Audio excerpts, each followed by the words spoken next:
تو اللہ تعالیٰ نے فرمایا وَجَعَلْنَا الْبَيْتَ مَثَابَةً لِلنَّاسِ، اس میں ظرف ہے، جگہ کے معنی میں استعمال ہو رہا ہے مثابہ، اور ہم نے بار بار مثابہ، اچھا دوسرا ترجمہ دو تو ہو گئے، جگہ جمع ہونے کی مثابہ، یا ثواب حاصل کرنے کی جگہ، اور یا پھر بار بار لوٹنے کی جگہ۔ وہ بتایا تھا نا کہ ثاب فلان الا داری، آدمی اپنے گھر کی طرف لوٹ گیا، تو مثابہ بار بار لوٹنے کی جگہ، یعنی اللہ نے بتلایا دوسرے لفظوں میں یہ کہ ہمارا گھر ایسا ہے کہ کوئی کتنی مرتبہ ہوا ہے یہاں سے، پھر اس کے دل میں تڑپ رہے گی کہ میں بار بار حاضری دیتا رہوں۔ مثابۃ للناس، لوگوں کے بار بار لوٹنے کی جگہ، اس لیے کوئی بھی ترجمہ کر لیا جائے۔ اور جب ہم نے اپنے گھر کو بنایا لوگوں کے اکٹھا ہونے کی جگہ، یہ بھی ترجمہ ٹھیک ہے۔ اور جب ہم نے اپنے گھر کو ایسا بنا دیا جہاں آنے سے لوگوں کو ثواب ملتا ہے، وہ بھی ٹھیک ہے۔ اور وہ جگہ یاد کرو جعلنا البیت، ہم اپنے اپنے گھر کو بنایا مثابۃ للناس، جہاں بار بار لوگ آتے ہیں، یا یہ کہ لوگ جمع ہوتے ہیں، یا یہ کہ ثواب حاصل کرتے ہیں، سب ترجمے درست ہو گئے۔ مثابۃ للناس، لوگوں کے لیے، مثاب تو تھا اصل میں یہ جو تن ہے نا، تا اور اوپر دو زبریں، یہ مبالغے کے لیے، مثاب تو تھی اصل بات، اور تن جو ہے یہ مبالغے کے لیے، شدت پیدا کرنے کی، بہت زیادہ ثواب کمانے کی جگہ، بہت زیادہ لوگ لوٹ لوٹ کے وہاں آئیں گے بار بار، یا بہت زیادہ لوگوں کے اکٹھا ہو جانے کی جگہ۔ جب ہم نے اس گھر کو ایسا بنایا، وہ امنا، اور امن بنا دیا۔ بڑی اچھی بات جساس رازی رحمت اللہ نے لکھی ہے، وہ کہتے ہیں بظاہر یہ خبر ہے، خبر اور حکم میں فرق آپ سمجھتے ہی ہیں، ٹھیک ہے؟ خبر تو جیسے آپ کہتے ہیں کہ فلاں آدمی پاکستان چلا گیا، خبر دے دیا آپ نے کہ بھی یہ ہوا ہے، اور ایک آپ کہتے ہیں کہ تم جاؤ، تو یہ حکم ہو گیا نا، تو خبر اور حکم میں فرق ہے۔ جساس رحمت اللہ علیہ کہتے ہیں اللہ نے یہ جو کہا ہے نا وہ امنا، اس کا مطلب بظاہر تو ہے خبر کہ ہم نے امن کی جگہ بنایا ہے بیت اللہ کو، لیکن حقیقت میں یہ امر ہے کہ وہ امنا، اور دیکھو وہاں امن قائم رکھنا، کبھی وہاں فساد کی بات نہ سوچنا۔ مثابۃ للناس، ہم نے انسانوں کے امن کی جگہ بنا دیا ہے، اور ہم نے بیت اللہ کو بنا دیا ہے کیا؟ لوگوں کے اکٹھا ہونے کی جگہ۔ ایسی کمال کی بات ہے کہ آپ اس ایک لفظ پر غور کیجئے جو اللہ نے فرمایا کہ امنا، ہم نے امن کی جگہ بنا دیا ہے۔ کیوں؟ ظاہر ہے کہ اس لیے کہ لوگ آ کے عبادت کریں، وہاں آ کے لوگ اپنے عقیدے کے مطابق دین کو پھیلائیں، دین کا کام کریں۔ یہ امن ایسی چیز ہے کہ جس معاشرے میں قائم ہو جاتا ہے وہاں لوگ دین اور دنیا ہر میدان میں ترقی کرتے ہیں، اور جہاں بھی امن کی صورتحال نہیں رہتی ٹھیک، وہاں گڑبڑ ہو جاتی۔ اس لیے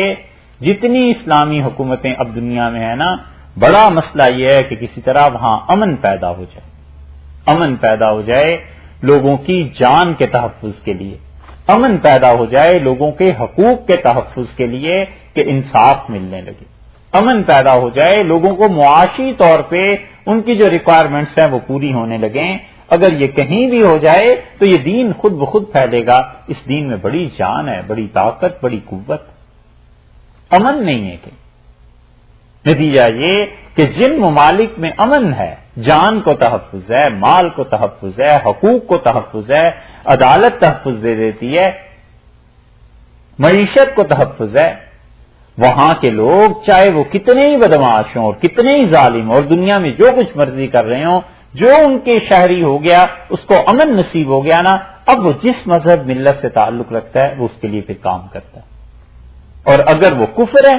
اس کا مذہب تو پھر تو ویسے ہی خدا کی لعنت ہے، اور اسلام ہے اس کا مذہب تو مسلمان پھر کام کرتا ہے۔ مسلمان کو جب امن مل جاتا ہے تو پہلی چیز جو دل میں اٹھتی ہے وہ یہی کہتا ہے تم مسلمان ہو، اسلام کے لیے ہمیں کام کرنا چاہیے،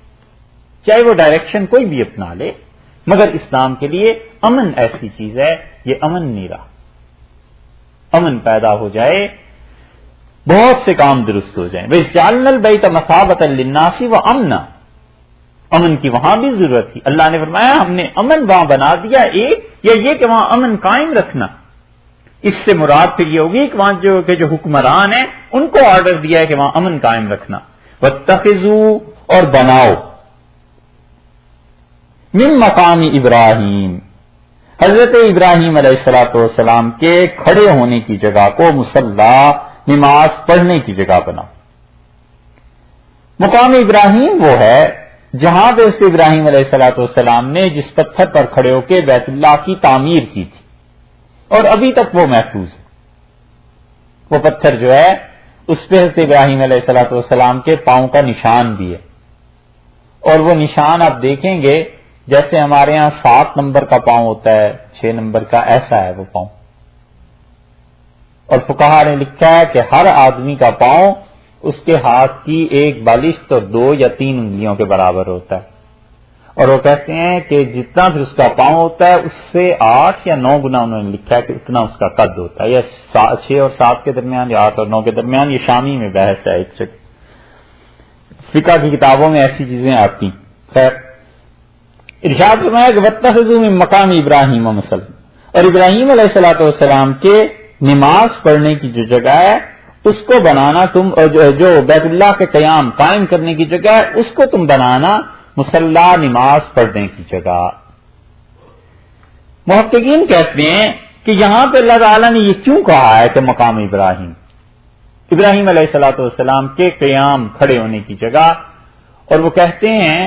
کہ اصل بات اتنی سی ہے کہ جہاں پہ انبیاء علیہ الصلوۃ والسلام کا قیام ہوتا ہے، جہاں ان کی ولادت ہوتی ہے، جہاں ان کی قبر ہوتی ہے، وہ اللہ کی رحمتوں کا خاص مرکز ہوتا ہے، محبت ہوتا ہے۔ اور اگر لوگوں میں اس سے عقیدے میں خرابی آنا شروع ہو جائے تو پھر لوگوں کو ان چیزوں سے روکنا چاہیے، لیکن در حقیقت جہاں انبیاء علیہ السلام کی قبر ہوتی ہے اور جہاں وہ پیدا ہوتے ہیں وہ بڑی خدا کی خاص رحمتوں کا اس پہ نزول ہوتا ہے، اور دنیا میں کوئی قبر محفوظ نہیں انبیاء علیہ السلام کی سوائے رسول اللہ صلی اللہ علیہ وسلم کے، ان کی قبر حتمی اور یقینی طور پر ہے، باقی جتنی بھی قبریں ہیں جتنوں کے متعلق کہا جاتا ہے وہ نہیں، ٹھیک نہیں۔ حضرت علی رضی اللہ عنہ کی قبر ہے کوفہ میں، ہم گئے اور اس کے ساتھ 2 بڑی بڑی قبریں اور بھی ہیں، تو جو لوگ وہاں تھے میں نے ان سے پوچھا یہ کس کی قبر ہے؟ ان کا آدم علیہ السلام کی۔ میں نے کہا یہ کس کا؟ نوح علیہ السلام کی۔ میں نے کہا آدم علیہ السلام کی قبر کہاں سے آ گئی؟ ان کا تو قد اتنا بڑا تھا، حدیث میں آیا ہے، اور نوح علیہ السلام کی قبر کہاں سے آ گئی؟ میں نے کہا یہ کیسے ہو سکتا ہے؟ اور طوفان نوح جو آیا تھا اس میں آدم علیہ السلام کی قبر نہیں مٹ گئی، وہ سارا اس علاقے میں آیا تھا۔ تو مجھے بڑا غور سے دیکھتا رہا، اور پھر مجھے کہنے لگا کہ ناسویس، یعنی تم ناسوی ہو، حضرت علی رضی اللہ عنہ کے مخالف ہو۔ میں نے کہا نہیں، میں امیر المومنین رضی اللہ عنہ کا مخالف نہیں ہوں، میں اس کا نکلو یہاں سے، بس ہاتھ پکڑ کے باہر نکال دی۔ مطلب عقل آدمی گم کر کے پھر جائے، کیونکہ ایسے آدم اور حضرت نوح علیہ السلام کی قبریں کہاں دنیا میں باقی، کسی کی بھی باقی نہیں ہیں۔ جو بھی تخمین، قیاس، بس اس طرح کی چیزیں ہیں۔ حضرت ابراہیم علیہ الصلوۃ والسلام کی قبر حتیٰ کہ باقی نہیں، جو کچھ کہتے ہیں بس ایسے ہی ہے۔ ایک رسول اللہ صلی اللہ علیہ وسلم کی قبر مبارک ہے حقیقتاً وہی، کیونکہ مستقل امت میں ہر دور میں لوگ وہاں حاضری دیتے رہے،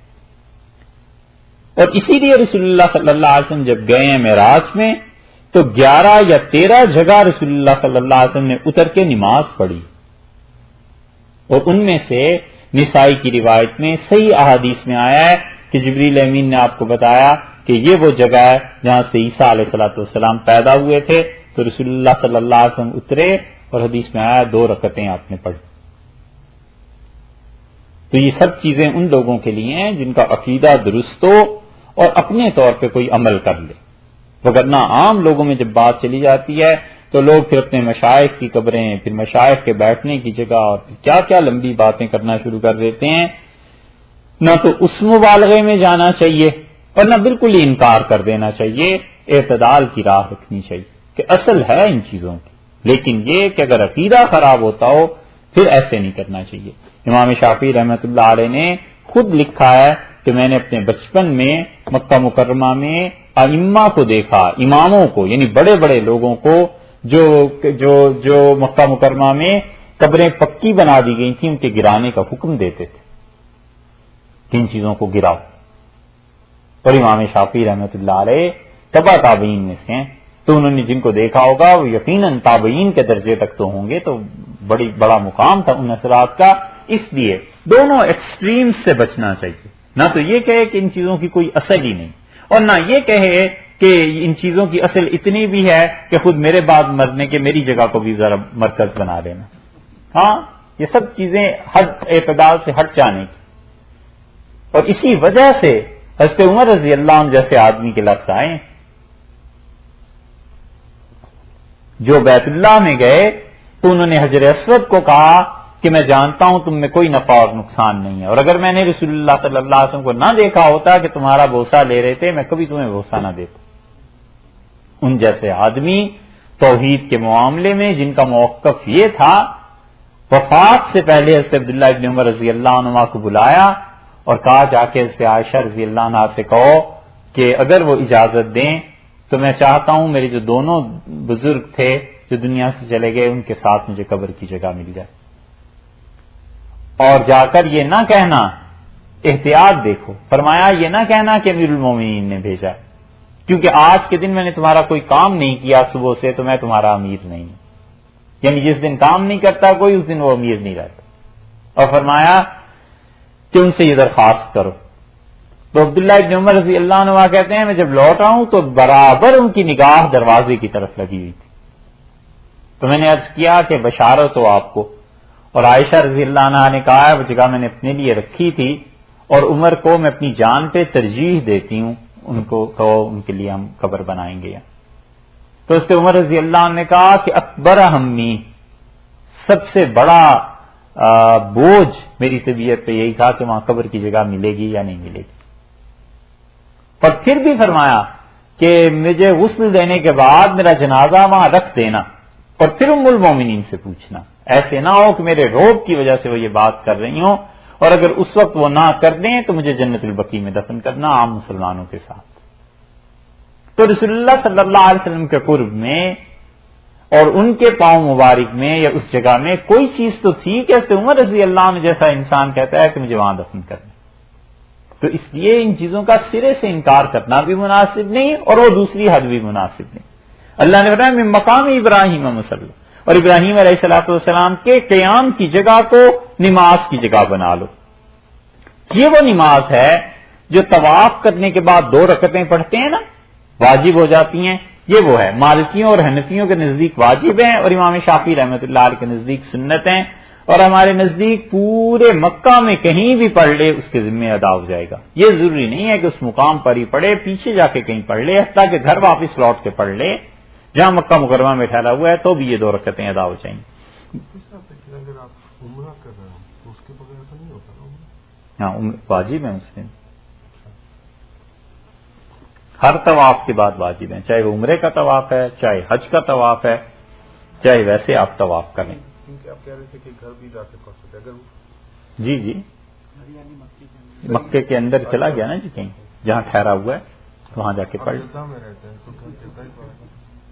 نہیں اس کے بعد تو صحیح بھی کرنی ہے. ہاں تو ایگزیکٹلی وہی کہہ رہا تھا میں، صحیح تو کرنی ہے نا، اس سے پہلے اس کو 2 رکعت پڑھنی ضروری ہے. پڑھنی ضروری ہیں لیکن اگر وہ پڑھ لے گا